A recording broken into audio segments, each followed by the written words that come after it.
Hi everybody, Larry Newber along with Larry Rice. Well, how to create an exciting and perhaps a historic midget auto racing weekend? Well, let's start first of all with a field of drivers from coast to coast of the United States of America. Or maybe put them on a racetrack that is perhaps the single most foreboding of all the speedways in the country. Or then again, maybe we should schedule a race that the drivers on the inside recognize as the most prestigious of the entire season.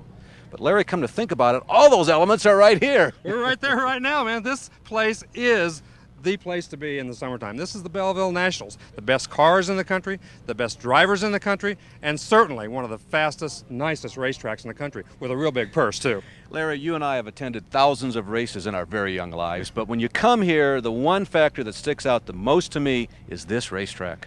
The racetrack is just tremendous. It's wide, it's big, it's fast, it's banked, it's got all the elements for great racing, and it really is that here. If you are familiar with the Belleville format, you know there were separate fields of cars that ran on Thursday, then again on Friday. Well, that's changed this season. That's right. Every car runs all 3 nights this year. The one thing that has not changed is that the first 4 finishers on Thursday and Friday night's programs in the mains, they automatically make Saturday night's feature race. Everybody else has to come Saturday and vie for starting position. Very interesting phenomenon here in 1994. There's a spirit of optimism in these pits. It was 4 years ago tonight that some say was the most exciting race in the history of this great race. Jeff Gordon won. Well, today Jeff Gordon is not here, but earlier this afternoon he won the most important race of his career. The Brickyard 400, and he did it in fine fashion. That kid is tremendous. He proved it here when he won. He's won almost every division he's ever been in. He's dominated, but he's also been very, very lucky. I mean, it took some luck to win that race today, but I'll tell you, it's a tremendous talent. He's earned it, and it gives the rest of us something to look forward to. Well, this is a field of bold and confident race drivers, and every one of them thinks that they are capable of following in Jeff's footsteps. Following that story, as well as many others down in the pits this year for us, George Wilkins. Thanks, Larry. There have been an awful lot of stories that have accumulated over the last 3 days. In fact, one story that we need to be aware of is the fact that this racetrack has accumulated an awful lot of blown motors and a lot of torn up equipment. Teams have brought 2 cars to try to win the Belleville Nationals. One story that we are going to follow from beginning to end is Robbie Flock. He's the Western States National Midget Champion. He's a veteran, and he's going to try to win his first Belleville Midget Nationals. And so it is time to begin Belleville 1994. We begin with Thursday night's Helmet Dash featuring the 4 fastest qualifiers. In order, here they are. Randy Roberts, he was the 4th fastest man. Donnie Beechler, Richard the Gas Man Griffin, and Kerry Foss in the borrowed car from Dave Strickland. We're green and the Helmet Dash is underway. And Kerry Foss ran down below trying to get a little bite, but he couldn't pull it off. He settled back in the 3rd spot. Richard Griffin in the red and white #1 there. He started the race 3rd on the inside of the 2nd row. Now he tries the high side to get around Kerry Foss up front. Randy Roberts, the Bloomfield, Colorado driver, has an early, healthy lead. Healthy, that is, for a helmet dash. Yeah, Beechler's trying. He's trying to run up on the cushion. He's trying to run down off the cushion, but he can't find a place to catch Randy Roberts. Roberts really flying as he got off to a great start. More or less a traditional race in motor racing. It showcases the fastest drivers of the night. Doesn't count toward the lineup, doesn't pay a lot of money. The fans just get to see what's it take to go fast on this track tonight. What it does is count for a lot of prestige. You want to beat the fastest guys here, and when you win the trophy dash, that's exactly what you do. Calm down here to an easy but fast pace. Doesn't look to me like anybody's going to catch Randy Roberts. He's a veteran of this racetrack. 3rd and 4th, Richard Griffin and Terry Foss are kind of fighting it out, but Randy Roberts is going to win this one. Yeah, he's kind of running all over the racetrack. He ran on the cushion, he ran down off the cushion. He really went on to a very easy victory in that trophy dash. Checkered flag for Randy Roberts, so he's the first one to take a victory lap and visit Victory Lane in 1994 here at Belleville. Randy, you're starting the weekend off pretty good. Hey, well, thank you. I tell you, this is our kind of track, you know, so we're enjoying it. Well, how is the racetrack tonight? Earlier it seemed like it was a little greasy. It looks a little better now. It is. It's smooth now. The track's good. Looks good from top to bottom. I think it's going to be some good racing tonight. All right, well, good luck later on. Thank you. The heat races, like at most major events, the first 4 finishers move on to the main event. Here's the rundown on heat race number 1. John Backlund starts on the pole with Mike Monarch on the outside. Randy Fiskus in the blue and white number 6 is on the inside of row number 2. Kevin Cook on the outside, spelled K-O-C-H, by the way. Hans Lean starts on the inside of row number 3. Sleepy Trip on the outside. It's a black number 3 this year. Danny Drynan in the white number 3A. And Andy Pierce in the jet blackmobile start an 8. Top 4 go to the main event. Green flag coming up. Randy Fiskus looks to the bottom. Fiskus gets a good jump. Let's see if Backlund can hold on. No, Fiskus scoots by on the inside. And look at Sleepy Trip. He's come all the way from the back up to second and really knocking on the door of Fiskus right now. Sleepy Trip goes to the inside, slides across the racetrack. Fiskus said, okay, I'll trade mirrors with you. He looks to the inside. Let's see if Fiskus can pull it off. He cannot. Sleepy Trip holds on. He certainly does. He's running pretty hard as Hans Lean and that red car tore down on the bottom, trying to make a bid for second spot. Randy Fiskus doing a very competitive job in this race. There's our helmet dash winner, Randy Roberts. He's on the outside. He's like in a tie right now for 4th position. Roberts pulls to the inside of the racetrack. Helmet dash winner, Randy Roberts. He's got car problems. Danny Drynan right now working very hard on Hans Lean, trying to find a way to get around him.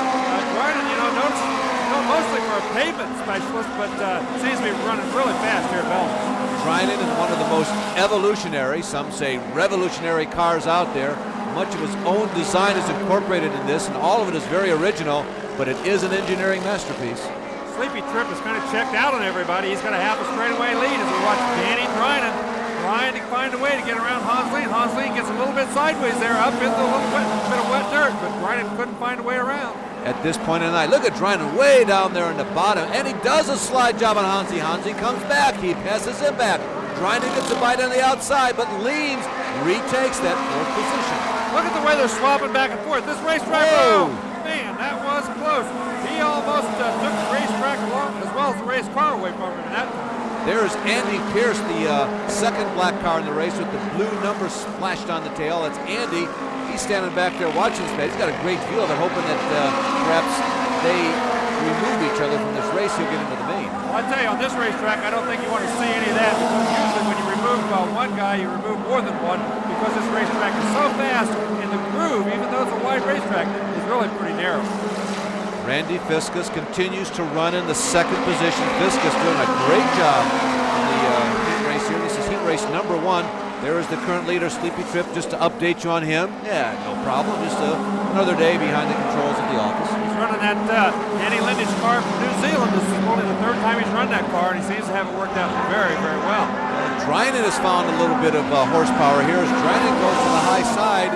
Drynan finally moves around Fiskus as the checkered flag flutters. Drynan's going to come home 2nd, but Randy Fiskus is 3rd, and Hans Lean comes home in the number 4 position. So an easy win for the veteran from California, Ron Sleepy Trip. A time of 2:32:51 for Sleepy Trip. It's time to tell you the winner. Watch out. Sleepy, you got a great start, and then all you had to do was get around Randy Fiskus, and you were gone. Yeah, the car felt real good. Kind of been in trouble here the last couple of years, but the car felt real comfortable, and this car that I run down in New Zealand. And we've run a couple races here. Ran Denver, and Lincoln. It's the only time it's run in the States. So. Well, I know you left the Zeronian team, and I know this is a new deal for you. Congratulations. Yeah, thank you very much. Heat race number 2 Thursday night takes to the racetrack. Here's its lineup. Terry Holloman in number 19. We'll start on the pole with KO, former national midget champion Kevin Olson on the outside. Freddie Teagarden is on the inside of row number 2.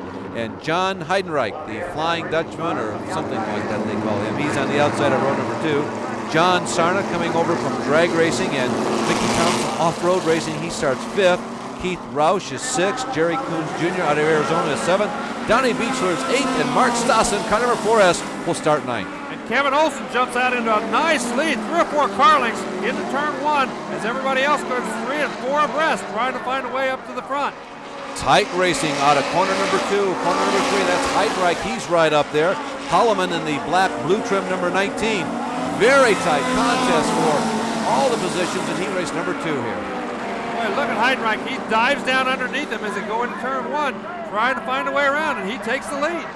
Heidenreich, whom we have seen turn into fast qualifying time many times at these nationally renowned midget. Look how close the competition is. Look at Beechler as he cuts in between 2 cars trying to find a way around, and he slides back up in front of Kevin Olsen, takes over the spot. Donnie Beechler, visually the fastest car in this race. Look at the pack back there from 4th, 5th, 6th, 7th, and 8th. Very tight racing. We were talking about Heidenreich. Many times we've seen him be the quick qualifier. He's often been very fast at these national midget races. He certainly has. He's got a couple of real fast guys behind him, but right now he seems to be holding his own as Beechler just can't quite catch him. Jerry Coons moved through the field very quickly. We actually missed him moving to the front. Coons started in 7th position while we were watching Beechler move up after Heidenreich had taken the lead. Coons was sort of in the twilight zone there, and he slipped by in the middle, but right now he's looking for first place, trying to wrestle it away from Heidenreich. Coons right there went under him, and Heidenreich saw him down there, so he dropped off the cushion, kind of cut him off coming off the corner, trying to hang on to that lead. I don't know how often he can do that and keep him behind him. How wide can you make a 7-foot wheelbase car on an 80-foot wide track? Well, we're going to find out, I think. Johnny Heidenreich's a veteran racer. That's exactly right. Heidenreich didn't do anything wrong. He's just trying to maintain that position. And he's using a lot of racetrack right now, trying to use both grooves as he goes through the corner. It's a compromise. Heidenreich's got to cover as much ground as he can, but at the same time, try and find a relatively fast groove around the racetrack. And the fast groove might not be the one that gives you the best defense, and right there we saw an evidence of that. That's right. Coons went down there, slid right up in front of him, and just took over the racetrack. It really is hard when the guy takes that low groove and slides up in front of you. You got to lift ever so slightly, but you've got to give him enough room. You can't touch wheels. Arizona Jerry Coons Jr., one of the younger drivers in open wheels in the United States of America, now a veteran midget driver. He's also got experience in sprint cars. He was the 2nd fastest qualifier of this race. And remember, the first 4 take the automatic ticket to the main event. Beechler was the fastest qualifier in this race. He finishes 3rd as the checkered flag comes out to complete lap number 2. But a great performance turned in by that man right there, the red, white, and silver number 1A of Jerry Coons Jr. 4th went to Terry Holloman. Good race for him.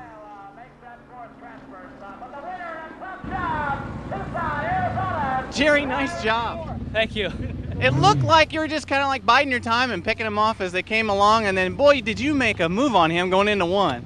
Well, you know, Heidenreich's always fast, but the car, you know, with the Hoosier tires, Champion spark plugs, the thing's just really running great, and all I had to do was put my foot down and just drive the car. It was just handling great, and I just wanted to get to the front so we could get our transfer spot.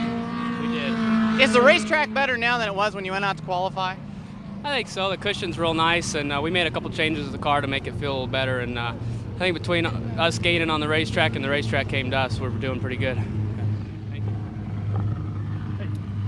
you. Next up, logically following heat race number 2, is heat race number 3. Aaron Fiskus, the Madison, Wisconsin driver, the older brother of a couple of Fiskus guys here this year. Starts on the pole, Dean Franklin on the outside, Buddy Nelson is next. Outside, La Puente, California's Robert Dolacki starting 5th. Jason Junkman now listing home as Las Vegas. Steve Knepper, former winner here, is 6th. Gary Howard, a California driver in the Stryker car from Ohio, starts 7th. Jay Drake is 8th, and Richard Griffin from Silver City, New Mexico, will start in 9th position. Griffin sometimes exciting to watch. He certainly is. This ought to be a good battle getting into turn number 1. As you can see, there's 4 or 5 abreast trying to get in there. What? Look at this. Wow. You don't see many racetracks much wider than that. And look at the guy coming up there fast. Jason Johnson all the way from the 4th row, 3rd row, up to 2nd spot. And Griffin is 5th, nowhere but Belleville. Nowhere but Belleville. Are you going to see? I swear we saw 6 abreast. I think we did see 6 abreast. And like you said, this racetrack is 70, 80 feet wide in some spots. And it allows you to do that as Jonkman powers down the back straightaway and on into the corner. Really had a nice move as he takes the lead fairly easily. The Fiskus brothers, Randy and Aaron, are actually having a good Belleville. They're both inexperienced as far as Belleville goes, but they both run up front in our heat races. Now, moving up from dead last in this race, Richard Griffin, he moves into 2nd, so this race is going to be decided between Johnson and Griffin. That's Buddy Nelson moving into 3rd spot right there in that 0-4 car, also having a good run. Lap number 3 of this 8-lap heat race. So there's still 3. Look at this, 4 abreast going into corner number 1. And those are the people who are looking for 4th place. Remember, the first 4 move on automatically. Steve Knipper in that yellow car just moved into the 4th spot and got his spot. And now Aaron Fiskus pulls into the pits. So the yellow flag came out at that point for Fiskus. They wanted to check the racetrack to make sure that nothing had fallen off of that car. You can see Steve Knipper, that Larry had just mentioned, had moved all the way to 5th. Steve in a yellow-red trim number 55, the traditional Knipper family colors. We've seen that a number of times on a sprint car, haven't we? We've seen that on a lot of race cars over the years. As Knipper in that yellow car moves to the top right there, trying to make a move into the 4th spot. It doesn't really want to turn number 1. And Griffin says, well, I'll tell you what, I think I'm going to put the heat on Jason Jonquin a little bit. He got through traffic before I did, had things kind of easy, but let's just see what he's got. Right now, the racetrack's pretty heavy. That cushion's a little bit heavy. You can see the car's hitting and bouncing off of it, wiggling around a little bit. But you've got to run fast. You've got to run into that thing wide open. The guy behind you is going to, and he's going to blow you away. And look at Jonquin. I'm sure that Griffin's thinking, hey, I've come from the back of the pack. I'm going to get this guy. I'm going to eat him up. But no dice at this point. Jonquin seems to be the fastest car in this heat. I don't think Jonquin's got near as much experience here as most of the guys in this heat race, especially the guys running 2nd, 3rd, and 4th. But he seems to be handling the racetrack very well and doing a great job right now. I don't know if you caught the pun or not. From Las Vegas, Nevada, no dice. Okay, Jason Jonquin continues to lead. There is Richard Griffin trying to move up, but he just doesn't, I'll use a Larry Rice term, he just doesn't have the beans to, where did that come from? I have no idea.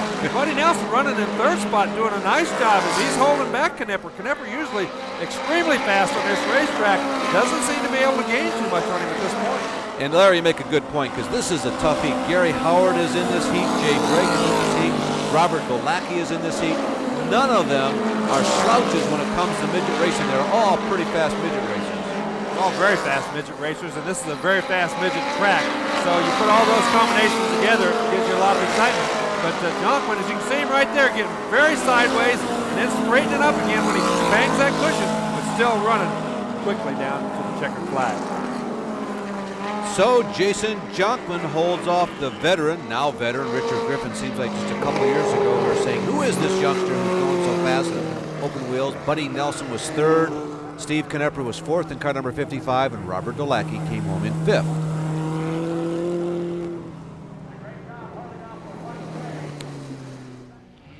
Jason, it acted like the race car seemed like it got better even after the restart. Well, yeah, I mean, it was a little bit loose, but we'll get that figured out. The motor's running great. It was fast.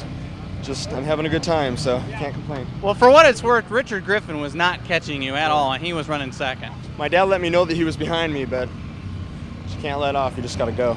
So. Good luck in the feature. Thanks a lot. For every competitor, Belleville Week is always an adventure. Oftentimes, it turns out to be an odyssey. We're going to follow one of the veteran Belleville competitors, Robbie Flock. Here's the first report on his week.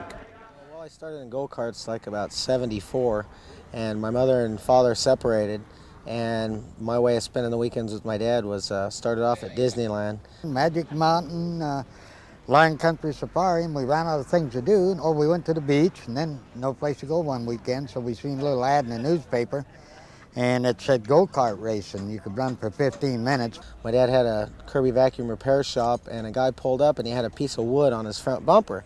My dad asked him, what is that wood on the bumper for? Well, I build race cars. So he had us over at his house and we looked at the cars, and he said, well, let's try putting Robbie in it once. So we went and tested one day and did real well, and he gave me a chance to drive about 6 races that season. The next season he built a car for the championship, and then we just went through 3/4 midgets. Then Larry Howard gave me a chance to step up in full midgets.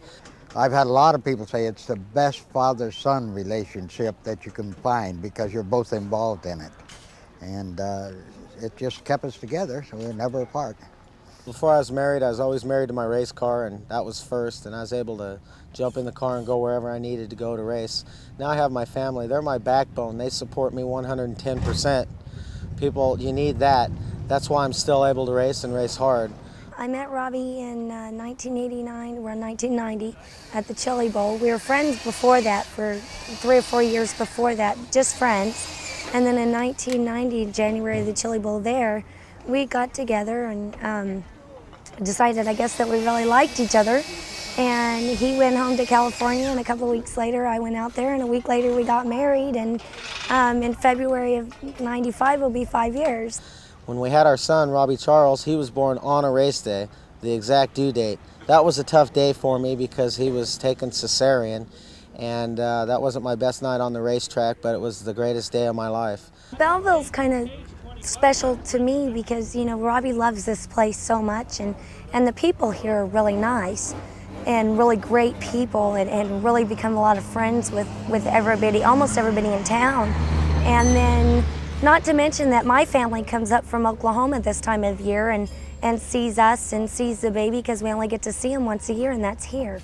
So it's really neat. I was racing for people on the West Coast, and they brought their driver back, Johnny Parsons. That was Ron Weeks and Larry Howard. And I just heard so much hype about it, and I won a race at Ascot. And that night, Larry said, well, we're going to take you to Belleville. It had nothing to do with you winning tonight. I knew you'd be fast, so I want to get you there. That was in '84, was the first year I come back, and we finished 6th and had a good, strong showing for a rookie. And ever since then, I just have to keep coming back. The people are great here. I mean, we have the police that help us. They come up and bust tires down for me when we're working on the car, like what they're doing in the background. We have the bankers that come up, and they're real interested in what we're doing. And Marty Boyer and his family always put us in a place, you know, to where we're right in town and not out in the outskirts. We've always stayed at the Bell Villa, and this year we had extra people on our hands. So Marty actually built and added a room onto his house just so my family could stay there. So that is great people to do something like that, and you'd always come back. Last year we were just passing by. We stopped at the motel here, and it was prior to the race day, the initial race day meetings, and we could tell there was an atmosphere going on in the town. And we started to talk to people around here, and one of them happened to be Robbie Flock, the West Coast champion. And he was so enthusiastic about everything that's going on in the town over the next few days. He tried to get us to stay, but we had commitments in other parts of America. So we said we'll be back next year. Here we are. He loves Belleville. He can't wait till every year to get back here. This would probably be his most important race, and if he could win this. And he's got a good shot. He's been out in front many times, and looked like he had it locked in a couple of times. But it'd be a great deal to him. I think his future is great. I not being partial or anything, I think he's a very talented driver and has the potential to go a long ways in IndyCar or NASCAR. I think he could have his choice in either one. That's where I want to be. That's the type of racing you have to get into to really be on the top of the professional racing driving list. I really need a break, just somebody to say, hey, let's give that kid a chance, and maybe put me in a car and let me test and run laps and just be in the right place at the right time. And you know, like Jeff Gordon come here and he won, and I mean, he was just brilliant here. And he got his chance to move on, and he put everything aside to do it. It was a gamble he took, and it paid off. I feel that if he gets the right brakes and gets in the right equipment, if somebody sees him and really likes him, I think he's the front runner. He'll get up there right away. In the go-karts, he's beat people like Scott Pruitt, which is our IndyCar driver. He's raced with the Joneses and beat them a lot. Of course, they beat him. But anybody that he's actually got out in the go-karts or in the midgets and raced with, he's beat them. Even Jeff Gordon, and Jeff is the best. And Robbie's beat him a time or two. So I think he can run with the best out there if he gets the right equipment. Oh, I think he's a wonderful driver. I really do, and very proud to be his wife. Very, very proud. He's a great person on and off the racetrack, you know. So, and he loves his fans very much. Well, Robbie Flock will test this field. This is heat race number 4. Top 4 move on. Lineup: Bob Brosman, Kurt Osterberg, the number 95K out of California. Josh Pelkey, the jockey-sized driver, starts on the inside of row number 2. Mark Passarelli, former winner, outside of row 2. Kevin Doty, red number 1R, starts 5th. Robbie Flock is 6th. Danny Borst is 7th. Tommy Esses Jr. is 8th. And Kerry Foss, fast qualifier of the night, starts in the number 9 position, and they're 3, 4, 5, 6 abreast.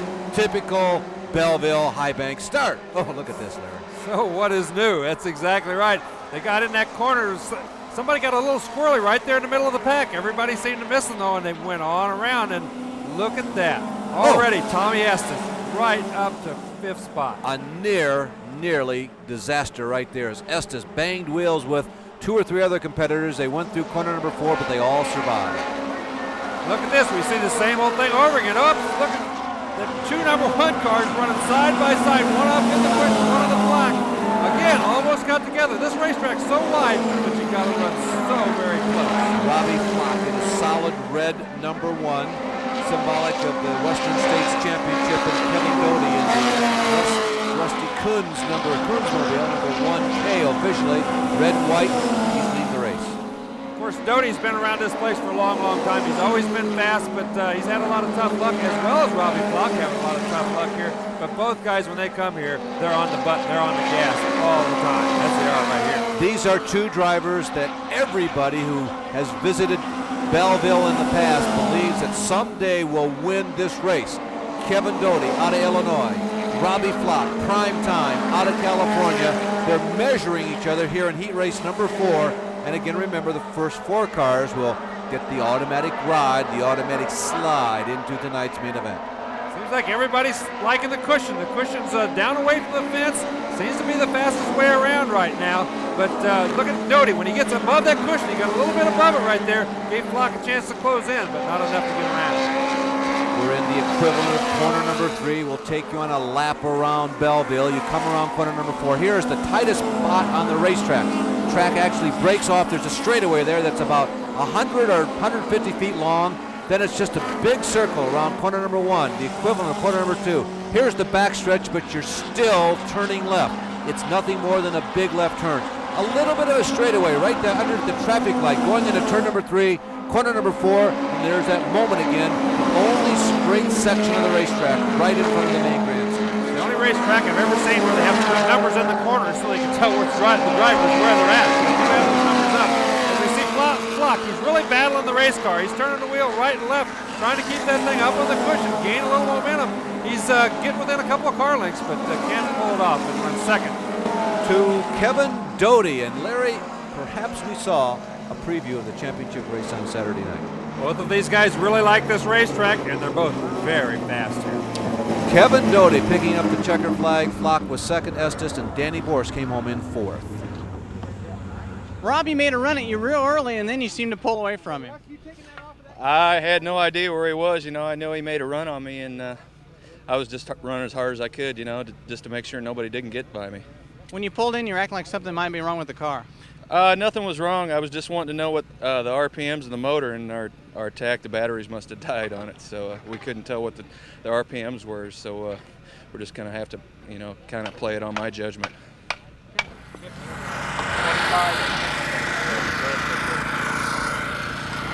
We are in Robbie Flock's pit. All 4 heat races are in. Flock has made the main event. The drivers who have not qualified for the feature tonight will have one more chance in the semi. Good. What? Roll them on the right rear hard? No. No.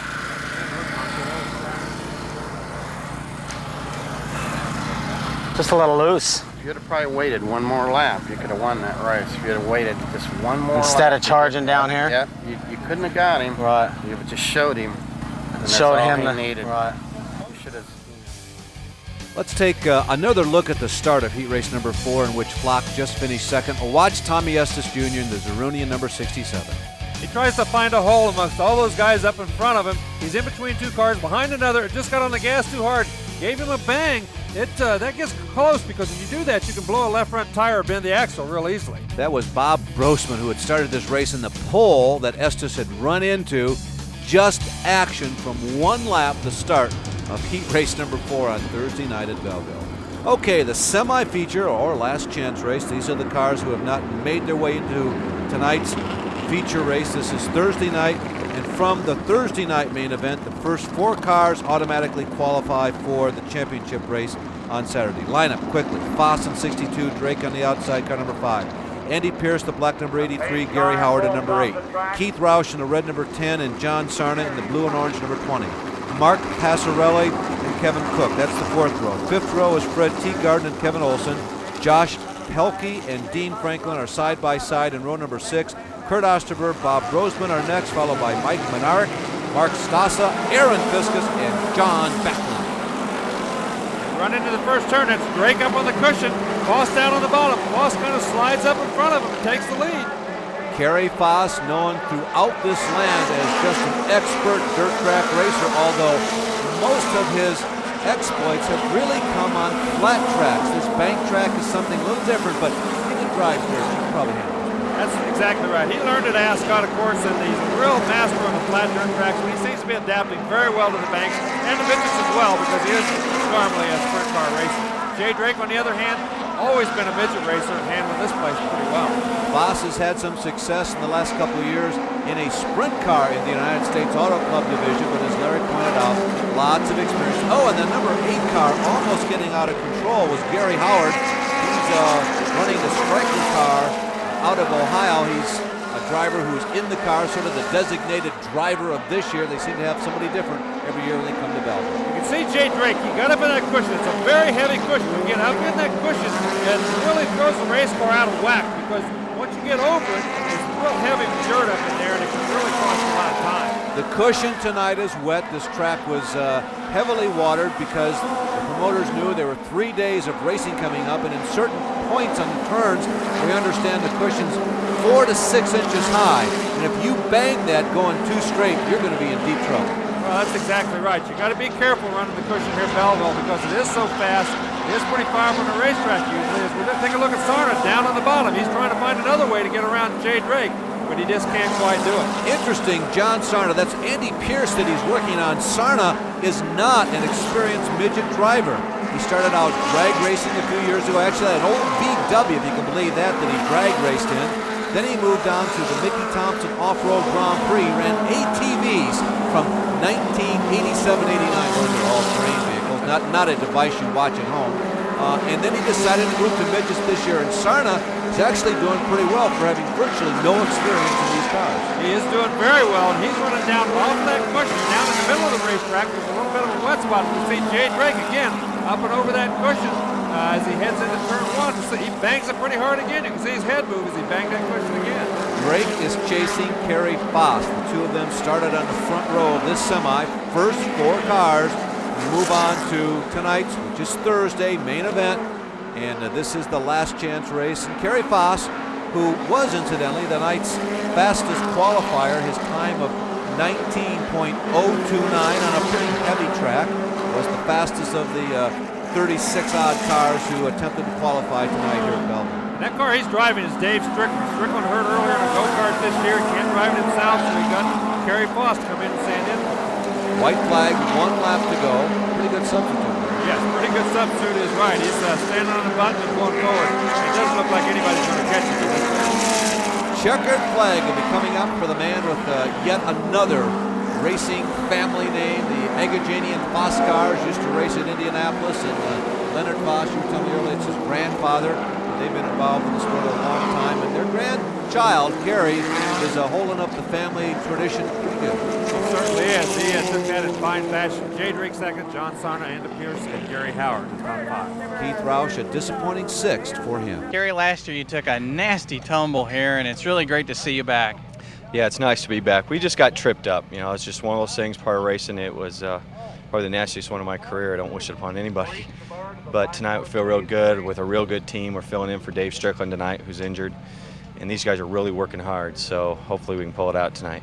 All right, great. Good luck. Thank you.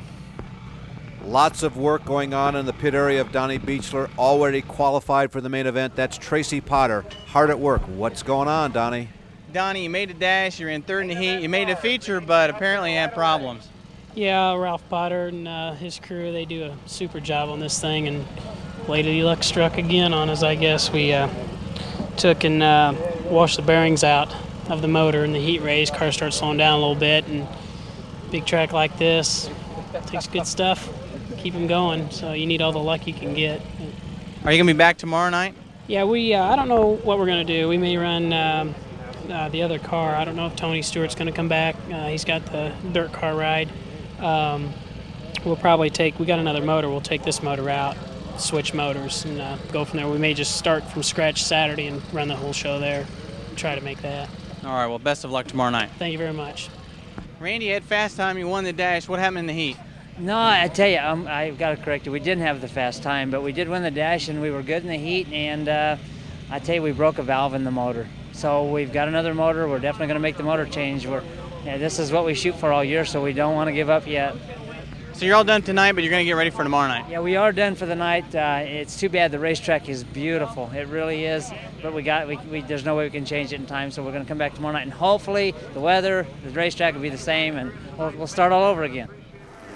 George can be forgiven. The first 4 qualifiers separated by 11/100ths of a second. Here are the first 2 rows in tonight's main event. And the next 2 rows are Tommy Estes, Richard Griffin, Steve Knipper, and Sleepy Trip. Rows 5 and 6, Kevin Doty, Jason Jonkman, Johnny Heidenreich, and Hans Lee.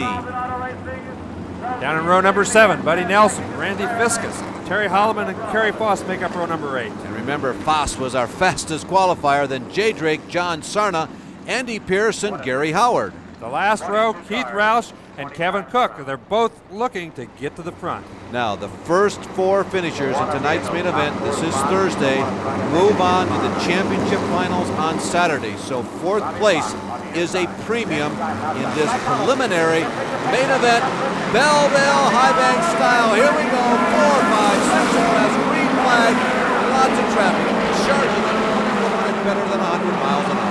Look at Danny Dryden coming from row number 2, right on the outside, went right on around Robbie Flock. Flock went up there and gave him a little bit of a nudge, it looked like, or tried to, but he didn't scare Dryden. Dryden just kept on going. And look at him bang off that cushion. Uh-oh, got something flying off the car and over the fence back there.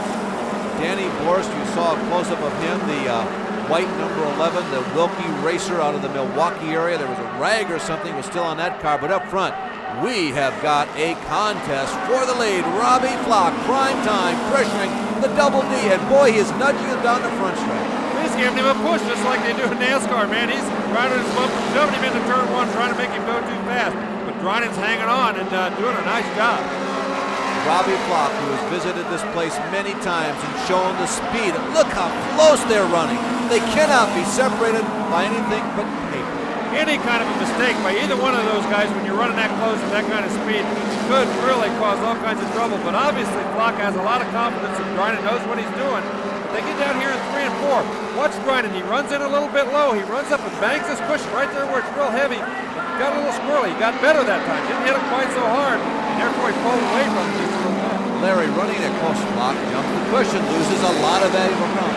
Running that close is exciting, and you got to respect the ability to do that. Before we follow up on that conversation, let's take another look at Flock jumping the cushion. Tell us what happened. In there, he gets over that cushion. It's very, very deep and heavy up there. He does a nice job just to keep that race car straight, gets it back down out of there, and carries on in 2nd spot. What I was going to ask you, running that close, yeah, it's thrilling and it shows your skill, but you think it's really a good idea because it leaves no margin whatsoever for error.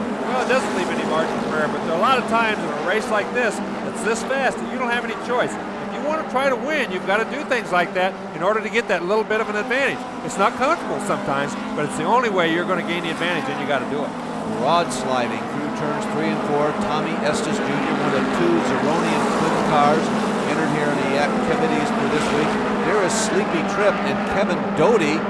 They're battling it out inside the top 10. Yeah, Doty really, he got up above that cushion again too and kind of pulled down and run a Trip. Now then he's going to try the bottom. Trip's going to go to the top and see if he can find a way around. Can't do it. Doty's still chasing Knip down in that yellow number 55. Interesting, Doty went way down into the valley there, coming out of corner number 4, and then went back up to the cushion as they entered number 1. There's Danny Dryden again. He bangs that cushion and gets up over it down there in turn 4. He's done that 2 or 3 times, but doesn't seem to slow him down all that much as we see Flock still trying to chase him down again. You know, Larry, we accept Danny Dryden as an established midget star, and it was just a couple of years ago where this guy was wrenching on an Indianapolis car, working on a shop in an Indianapolis garage. I don't think any of us knew he was going to be that serious about driving. No, and when he started, he was mostly a pavement type guy. That's what he wanted to do, and that's what he liked best. But he's very proficient on the dirt. He just doesn't do it quite as often as some of these other guys. As we see Flock, he's going to go to the bottom. Robbie has been chasing Dryden, using the Dryden groove, if you will, right up along the cushion. Flock has not been able to get by. As the yellow flag comes out, Kevin Cook, the Cottage Grove, Wisconsin driver, is coming to a silent stop on the outside of the track as we look at the progress of the first 5. Griffin is 3rd, Borst is 4th, Tommy Estes Jr. whom we showed you a little earlier, was 5th. But look at here, Kevin Doty coast into the pits. He's got his horse collar off, draped it around the roll cage already, and Kevin Doty, certainly one of the favorites to win this one this weekend, this championship, is out of the Thursday preliminary. Yeah, as we took a look at 6 through 10 there, this field is very, very competitive. A lot of tough guys in this race. Too bad for Kevin Doty. We talked about his luck. It hasn't been all that good at this particular racetrack, but he'll be back again tomorrow night. Give her another try. Another driver who all of us would have anticipated being in the main event tonight, but having car trouble all week. Yes, Leland McSpadden is here, but mechanical difficulties have prevented him from being among our fastest qualifiers and even getting into the race. Oh, we've got a traffic jam up front this time. Griffin down on the bottom. He's right beside Flock, but it's just a little too slick on that bottom. There wasn't any way he could slide up in front of him, so he had to fall back into 3rd position. Drinan, Flock continue to set the pace as they roar out of corner number 4. Look for that cushion going into 1. Apparently there's not enough moisture down on the bottom of this track to give you a good enough bite to get yourself around the people who are running up in the preferred position. This is the preferred spot. It's the place up there. We've seen Ryan once again hang that cushion to get a little bit out of shape. It's a tough cushion run. It's not very even, and it's very, very heavy and high in spots. That's what's causing problems the guys are banging into. Richard Griffin running in 3rd position. He continues to stalk these two drivers, but it really has been a personal joust between Drinan in the white number 3 and Flock in the red number 1 since the drop of the green flag. That's right. They've both been running the cushion. The only time that Drinan dropped off of the cushion was exactly the same corner that Flock tried the same thing, very low in 3 and 4. If he had stayed up high on that particular corner, he might have had a chance, but as long as Drinan's up there, it's going to be very difficult for him to get around. Boy, Flock keeps moving in though. Drinan seems to have a little bit of difficulty. Yellow flag comes out for Jay Drake, the Val Verde, California driver, has come to a stop inside of corner number 4. Jay was not challenging for the top honors as we have completed just 12 of 20 laps, and it must seem like an eternity to Danny Drinan because they have been out there a long time, and Drinan knows that he has a lot of people right behind him. Flock is going to try the bottom.